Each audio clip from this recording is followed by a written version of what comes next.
ஒரு bad customer experience பார்க்கலாமா? இப்படியெல்லாம் கூடவா ஏமாத்துவாங்கன்ற மாதிரி கொஞ்சம் கோவமாக தாங்க இருக்குது. இந்த கேக் கிடையாது, அது வேற கேக். அதை நான் போஸ்ட் பண்ண விரும்பலை.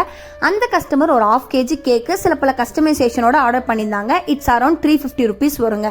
அந்த 350 rupees ஹையாக இருக்குது, ஒரு 250 பண்ணிக்கோங்கன்ற மாதிரி சொல்லியிருந்தாங்க. இல்லைங்க, அவ்வளோ கம்மி பண்ண முடியாது அப்படிங்கிற மாதிரி நான் சொல்லிட்டேன். கொஞ்ச நேரம் கழிச்சு ஓகே 350 நீங்கள் பண்ணி கொடுத்துருங்க, நெக்ஸ்ட் டே மார்னிங் நான் வந்து பிக் பண்ணிக்கிறேன்ற மாதிரி சொல்லியிருந்தாங்க. கேக்கை நானும் கொடுத்துட்டேன், அமௌண்ட்டும் கொடுத்துட்டாங்க. வாங்கிட்டு வந்து வீட்டில் செக் பண்ணி பார்த்தா 250 தாங்க இருக்கு.